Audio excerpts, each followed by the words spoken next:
Hello everyone and welcome to my YouTube channel, and today's class we will read about class 6th civics chapter understanding diversity और diversity in India। आज हम भारत की diversity विभिन्नताओं varieties के बारे में जानेंगे। Now we will start this class। Contents, आज की हम इस क्लास में क्या क्या पढ़ेंगे। In today's class we will discuss about diversity in India and main diversity in India, religious diversity and geographical diversity, and last introductory part. आज हम इन ऑल पॉइंट्स को यहाँ पर डिस्कस करेंगे। Okay, now let's start this class. What is diversity? Diversity क्या होती है? Diversity is defined as all characteristics and experiences that define each of us as individuals. Diversity वो सब विशेषताएं या experiences हैं जो हमें एक इंडिविजुअल अलग व्यक्तित्व के रूप में दिखाते हैं, उन्हीं को हम डाइवर्सिटीज़ कहते हैं। डाइवर्सिटीज़ किसी भी व्यक्ति की जो विशेषताएं होती हैं या उनके अनुभव होते हैं उनको विशेष रूप से दर्शाने की प्रक्रिया होती है। एक common misconceptions about diversity is that, लेकिन एक जो सामान्य विचारधारा मानी जाती है डाइवर्सिटी के लिए it only pertains to certain person और ग्रुप, यह किसी व्यक्ति या ग्रुप से रिलेटेड होती है। When in fact exactly the opposite is true, लेकिन वास्तव में उसका जो अपोजिट होता है, अपोजिशन होता है, वो पूर्णतः सत्य होता है। Diversity can include race, ethnicity, gender, age, religions, disability and sexual orientations. जो डाइवर्सिटी होती है उसमें हम किसी भी race, ethnicity, gender, age, religion, disability या सेक्सुअल ओरिएंटेशन को इंक्लूड कर सकते हैं। A diversity's workplace aim to create an exclusive culture that value and uses the talents of all its employees. A diverse workshop एक ऐसा place जहाँ पर अलग अलग कैटेगरीज के व्यक्ति वर्क करते हैं, वहाँ पर एंड इंक्लूसिव कल्चर, जिनकी अपनी कल्चर बिल्कुल डिफर होती है, that values and uses the talents, और वहाँ पर उनकी अपनी कीमत होती है और उनके टैलेंट्स को यूज़ किया जाता है, यूटिलाइज़ किया जाता है ऑफ ऑल इट्स एम्प्लॉयज़। जो भी उस वर्कशॉप में वर्कर्स होते हैं, एम्प्लॉयज़ होते हैं, उन सब के टैलेंट्स को इंक्लूड किया जाता है एज ए कल्चर। उसी को हम डाइवर्स वर्क प्लेस के रूप में जानते हैं। तो ये सब फैक्ट्स हमें क्या बताते हैं? ये सब फैक्ट्स हमें बताते हैं कि किस तरह से डाइवर्सिटी की जो कॉन्सेप्शंस होती है वो वर्क करती है।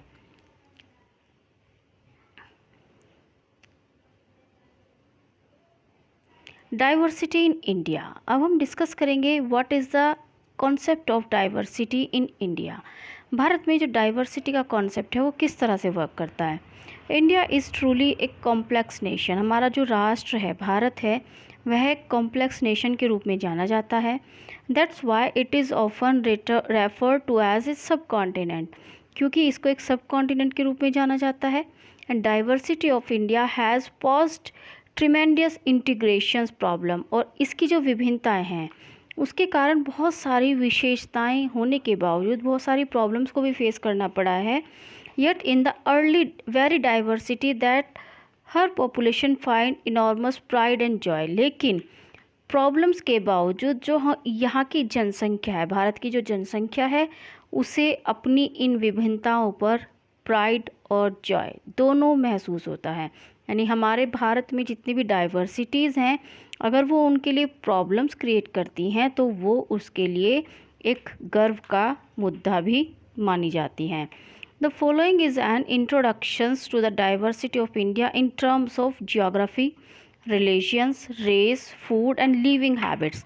जो डाइवर्सिटी की फॉर्मेशन है भारत में वो देखी जा सकती है भौगोलिक क्षेत्र में, धार्मिक क्षेत्र में, रेसिस के क्षेत्र में, फूड और व्यक्ति की जो लिविंग हैबिट्स हैं, जीवन जीने की आदतें हैं, इन रूपों में हम इन हैबिट्स को देख सकते हैं।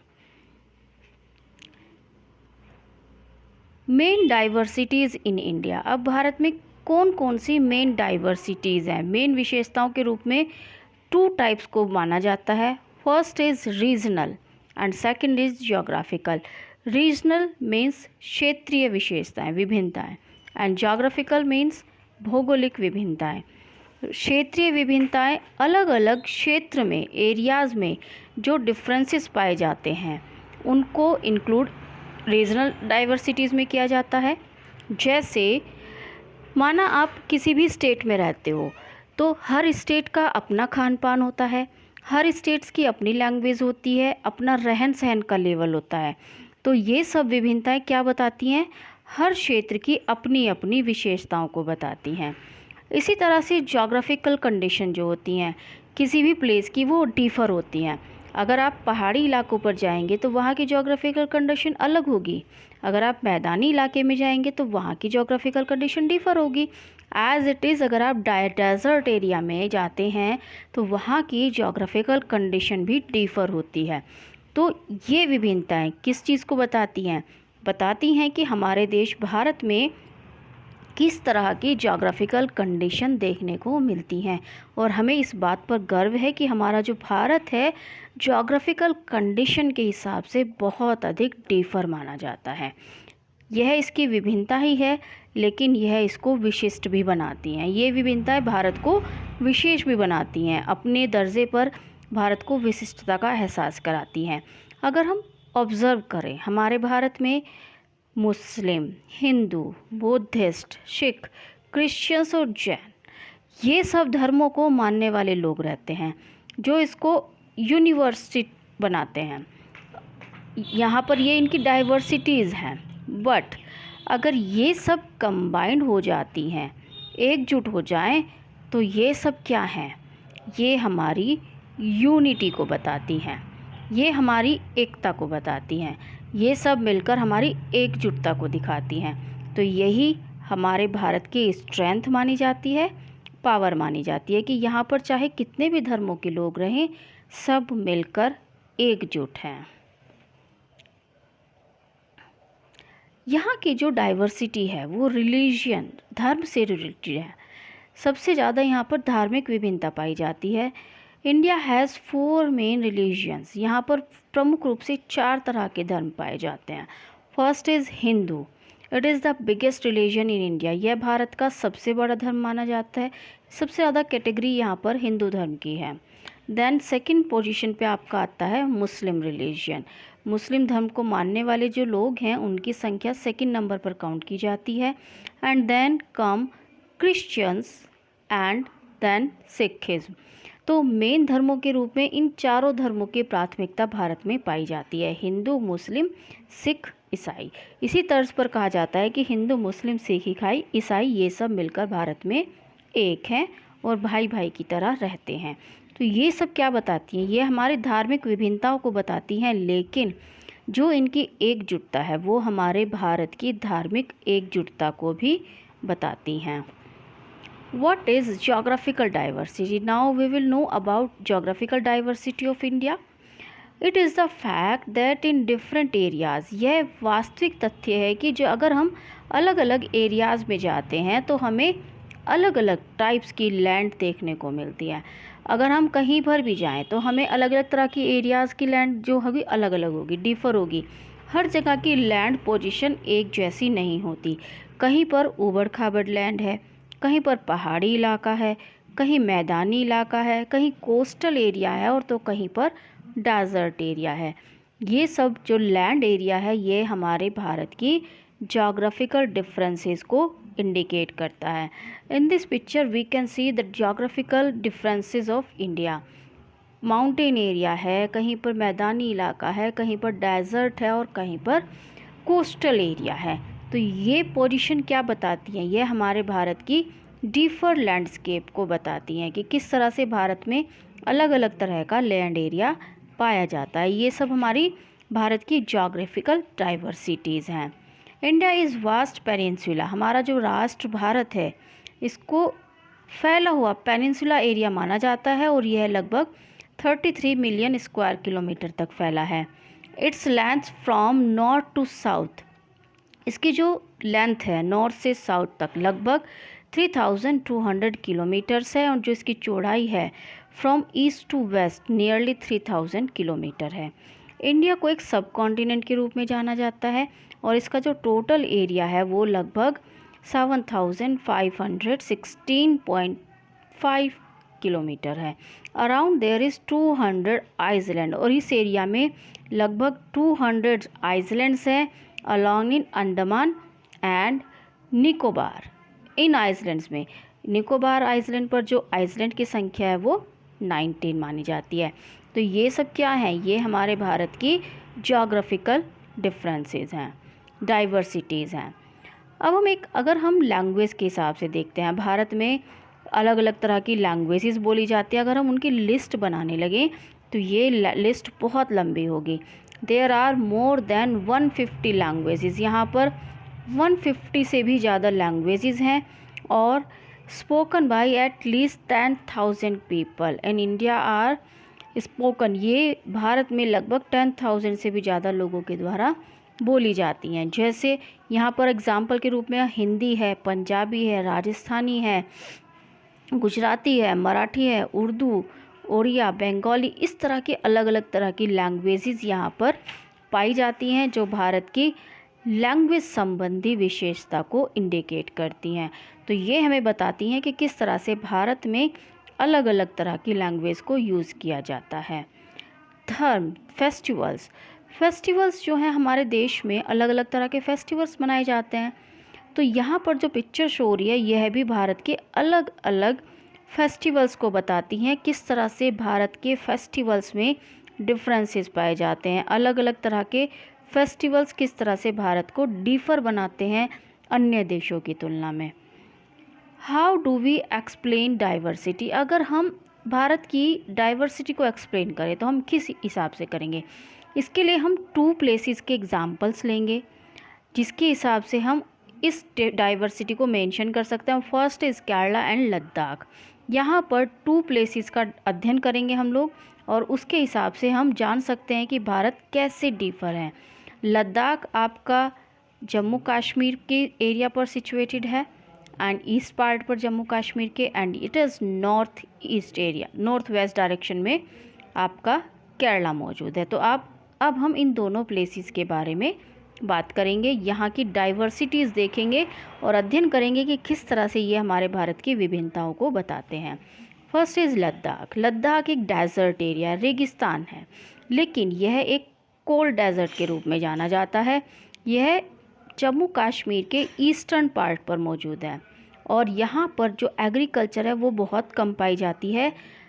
इसका मेन रीज़न यहाँ पर नोट रिसीव एनी रेन, यह एरिया बिल्कुल भी बारिश को रिसीव नहीं करता, and is covered in snow for a large part of the year, और साल के लंबे समय तक यह बर्फ़ से कवर्ड रहता है।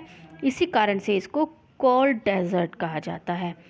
यहाँ पर पिक्चर शो की गई है लद्दाख के एरिया की, जो बताता है किस तरह से यहाँ का पहाड़ी इलाका कवर्ड अप रहता है बर्फ़ से, स्नो से, और इस कारण से इसको कोल्ड डेजर्ट के रूप में जाना जाता है।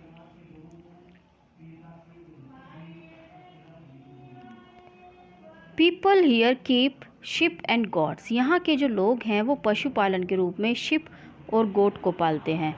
गोट in the region are special. यहाँ की जो गोट होती हैं वो स्पेशल मानी जाती हैं, क्योंकि उनकी जो फर होती है उससे पश्मीना वुल मिलता है, और यह वुल बहुत कॉस्टली होती है, और इससे पश्मीना शॉल्स बनाए जाते हैं, एंड वो आर वोवन इन कश्मीर, जिनका निर्माण कश्मीर में किया जाता है। इन पश्मीना शॉल्स को कश्मीर में बनाया जाता है। इस टाइप्स के शॉल्स होते हैं जो यहाँ पर बहुत अधिक प्रचलित पाए जाते हैं। इन शॉल्स का निर्माण यहाँ पर किया जाता है, और यह बहुत उम्दा तकनीक के शॉल्स होते हैं। The people eat meat and milk products. यहाँ के लोग मोस्टली मीट और मिल्क प्रोडक्ट खाना पसंद करते हैं, जैसे चीज़ और बटर। ईच फैमिली ओन सम। यहाँ पर लगभग सभी फैमिलीज़ के पास अपनी अपनी गॉट, काउस और जॉर्स यानी याक, मीन्स याक काउस, ये यहाँ पर पाई जाती हैं। इनकी अलग अलग हर फैमिली के पास अपने अपने पशुपालन की सुविधा मौजूद होती है। और ये इन सभी एनिमल्स का जो मिल्क होता है वो यूटिलाइज़ करते हैं अपनी ज़रूरतों के लिए। यहाँ पर पिक्चर्स में भी शो किया गया है। It was a good trade route, यह प्राचीन समय से ही एक ग्रेट ट्रेड रूट के रूप में भी जाना जाता है। हैड मैनी पासेस, यहाँ से बहुत सारे रास्ते हैं। थ्रू विच कारवाज, जहाँ से बड़े बड़े जो कारवाज होते हैं वह ट्रैवल करते हैं तिब्बत प्लेस की ओर, यहाँ से तिब्बत की ओर जाने का रास्ता निकलता है। These caravans carried textiles, spices, raw silk and carpets, जो व्यापार होता है यहाँ से textiles, spices, raw silk and carpets का व्यापार यहाँ से होता है। इस मैप में भी यहाँ पर आप देख सकते हैं जो प्रोडक्ट्स दिखाए गए हैं वो किस रूप में दिखाए गए हैं। यहाँ से अलग अलग देशों के साथ लद्दाख का ट्रेड रूट दिखाया गया है, किस तरह से यहाँ से सिक्किम, चाइना, तिब्बत, इन सब के साथ व्यापार किया जाता है। यह मैप आपको शो करता है किस तरह से यहाँ से व्यापार पॉसिबल होता है अन्य देशों के साथ। Buddhism reach Tibet via Ladakh, जो बौद्ध धर्म को मानने वाले पीपल्स हैं वो यहाँ पर तिब्बत से, जो बौद्ध धर्म है वो तिब्बत से लद्दाख तक पहुँचा है। And Ladakh is also called little Tibet, और लद्दाख को लिटिल तिब्बत का नाम भी दिया जाता है। इसको छोटा तिब्बत भी कहा जाता है इसके फीचर्स के कारण। जो तिब्बती संस्कृति है उसकी झलक यहाँ पर दिखाई देती है। Islam was introduced in this region, यहाँ पर इस्लाम धर्म भी इंट्रोड्यूस किया गया था मोर देन 400 ईयर्स एगो, लगभग 400 ईयर्स पहले। And is a significant Muslim population here, यहाँ पर यही कारण है कि जो पॉपुलेशन है वो मुस्लिम पॉपुलेशन ज़्यादा यहाँ पर पाई जाती है। अब हम पढ़ेंगे केरला के बारे में। Kerala is a state in the south west corner of India, Kerala Bharat के साउथ वेस्ट कॉर्नर पर मौजूद है। And it is surrounded by the sea, यह घिरी हुई है समुद्र से one side, and hill on the other side, दूसरी साइड से पहाड़ियों से घिरी हुई है। ये एरिया आपका मैप में शो हो रहा है जो यहाँ पर केरला को बताता है। तो ये आपका केरला का मैप है, छोटा सा हिस्सा होता है लेकिन यह भारत की विशिष्टताओं के लिए जाना जाता है। ए नंबर ऑफ स्पाइसेस, यहाँ पर बड़ी संख्या में स्पाइसेस का प्रोडक्शन होता है। Like pepper, cloves and cardamoms are grown on the hills, पहाड़ी इलाकों पर इस तरह के प्रोडक्ट्स स्पाइसेस का प्रोडक्शन किया जाता है। और यह ट्रेडर्स के लिए एक अट्रैक्टिव प्लेस भी माना जाता है क्योंकि यहाँ का जो एरिया है समुद्र के साथ साथ पहाड़ी से भी घिरा हुआ है, इस कारण से इसको एक अट्रैक्टिव प्लेस के रूप में भी जाना जाता है टूरिस्ट के हिसाब से और ट्रेडर्स के हिसाब से। Jewish and Arab traders were the first to come here, यहाँ पर सबसे पहले जो व्यापार के लिए प्रजातियाँ आई हैं वो जेविस एंड अरब ट्रेडर्स के रूप में आई हैं। The apostle of Christ Saint Thomas, जो सेंट थॉमस थे, is believe to have come here, ऐसा माना जाता है कि वो लगभग 2000 ईयर्स पहले यहाँ पर आए थे। And he is credited with bringing Christianity to India, और ऐसा माना जाता है कि उन्हीं के द्वारा जो क्रिश्चियनिटी थी, ईसाई समुदाय था, वो भारत में आया था और ईसाई सभ्यता का विकास भारत में देखने को मिला था। People in Kerala practice different religion, यहाँ के लोग अलग अलग तरह के धर्मों को मानते हैं। Just as Judaism, Islam, Christianity, Hinduism and Buddhism, इस तरह के डिफर धर्मों का यहाँ पर मेल जोल पाया जाता है। यहाँ के लोग अलग अलग धर्मों को मानते हैं। The fishing net used here, यहाँ का मेन व्यवसाय फिशिंग के रूप में जाना जाता है क्योंकि यहाँ पर समुद्री एरिया से घिरा हुआ एरिया है, तो यहाँ पर फिशिंग मेन व्यवसाय के रूप में जाना जाता है। और जिस नेट का प्रयोग फिश को पकड़ने के लिए किया जाता है उसको चीना वाला कहा जाता है। इस नेट का यूज़ यहाँ पर फिशिंग के लिए किया जाता है। इवन द यूटेंसिल्स, और वह बर्तन जिसमें फ्राइंग किया जाता है, फिशेस को फ्राइंग किया जाता है, उसको चीना चाटी के नाम से जाना जाता है। And it is believe that the world, जो वर्ड है चीन, would have come from China, और ऐसा माना जाता है कि इस शब्द की जो उत्पत्ति हुई है, जो यहाँ पर यह शब्द प्रयोग किया जाता है, वह चाइना से आया है। चाइना से लिया गया वर्ड इसको माना जाता है। यहाँ की जो लैंड है फर्टाइल लैंड है, एंड क्लाइमेट जो है वो बहुत स्वीटेबल माना जाता है राइस की ग्रोइंग के लिए। राइस की फसल जो होती है वो बहुत अच्छे से यहाँ पर उगाई जाती है, और यहाँ के लोग राइस, फिश और वेजिटेबल्स खाना पसंद करते हैं। अपने भोजन में वो इन सब चीज़ों को शामिल करते हैं। यहाँ पर उत्पादन दिखाया जा रहा है राइस का। फर्टाइल क्लाइमेट के कारण जो मेन यहाँ की डिश मानी जाती हैं वो है राइस, वेजिटेबल एंड फिश। यह केरला में यूज़ की जाने वाली प्लेट्स हैं, जो पूरी फुल प्लेट यहाँ पर मानी जाती है। राइस, वेजिटेबल और फिश मेन डिश के रूप में इनको जाना जाता है। Unity and diversity. अब हमने दोनों प्लेसेस की केस स्टडी देखी। दोनों में बहुत सारी डिफरेंसेस हैं, विभिन्नताएं हैं, जो भारत की विशेषताओं को बताती हैं। लेकिन विभिन्नताएं होते हुए भी, डाइवर्सिटीज़ होते हुए भी, जो हमारा भारत है उसको, डाइवर्सिटी को इसकी सोर्स ऑफ स्ट्रेंथ के रूप में जाना जाता है। यानी अगर हमारे देश में विभिन्नताएं हैं तो ये विभिन्नताएं हमारे देश की यूनिटी के रूप में, स्ट्रेंथ के रूप में भी जानी जाती हैं। ये हमारे देश की एकता को भी दर्शाती हैं। Unity in diversity. हमारे देश की जो यूनिटी है वह डाइवर्सिटी में छिपी हुई है। ऐसा माना जाता है कि जब ब्रिटिश शासन भारत में आया था तो वुमेन, मैन, अलग अलग कल्चर के पीपल, रिलीजियस, रीजनल बैकग्राउंड से आने वाले पीपल्स सब एक साथ एकजुट हुए और अपोज देम, और उन्होंने ब्रिटिश शासन का विरोध किया था। और इसके लिए एक लंबा संघर्ष हुआ, और उस संघर्ष के बाद ही हमें आज़ादी मिली थी। और इसी कारण से जो हमारा संघर्ष है, जो thousands of peoples of different backgrounds, अलग अलग बैकग्राउंड से एकजुट हुए पीपल्स, जिन्होंने एक साथ मिलकर संघर्ष किया, जेल गए एक साथ इकट्ठा होकर, उन सब के संघर्ष के कारण ही हमारे देश को आज़ादी मिली थी। इसी कारण से जो संघर्ष माना जाता है स्ट्रगल के लिए, फ्रीडम संघर्ष, उसी को बेस्ट एग्जाम्पल के रूप में जाना जाता है भारत की यूनिटी एंड डाइवर्सिटी का। मैन एंड वुमेन, यहाँ आप पिक्चर में देख सकते हैं ग्लासों का ढेर है, लेकिन यहाँ पर आप यह नहीं बता सकते ये किस किस धर्म से बिलोंग करते हुए पीपल हैं। यहाँ पर वुमेन हैं, हिंदूज़ हैं, सिख्स हैं, मुस्लिम्स हैं, रिच हैं और पुअर हैं, लेकिन सबने एक साथ इकट्ठा होकर ब्रिटिश शासन का विरोध किया था। इसलिए ये सब यूनिट हैं, एकजुट हैं, और जो हमारे भारत की यूनिटी एंड डाइवर्सिटी को शो करता है। हमारे देश का जो यूनिटी एंड डाइवर्सिटी प्रोसेस है वो हमें किस किस रूप में देखने को मिलता है।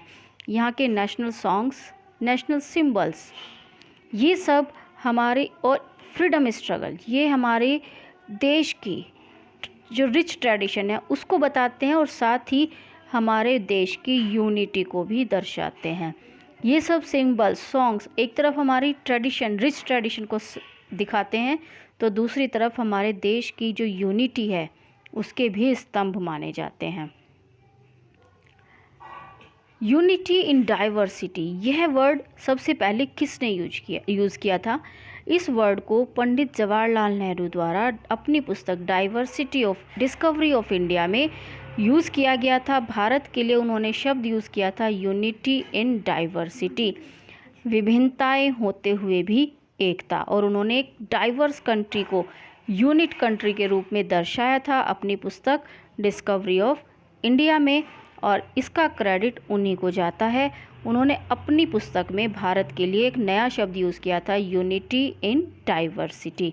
और हमारे देश की जो यूनिटी है वह हमारे नेशनल एंथम में भी दर्शाती है, दिखाई देती है, जिसको कंपोज किया गया था रविन्द्रनाथ टैगोर के द्वारा, and is another expression of unity of India, जो हमारी यूनिटी का, हमारे भारत की यूनिटी का एक विशिष्ट एक्सप्रेशन माना जाता है।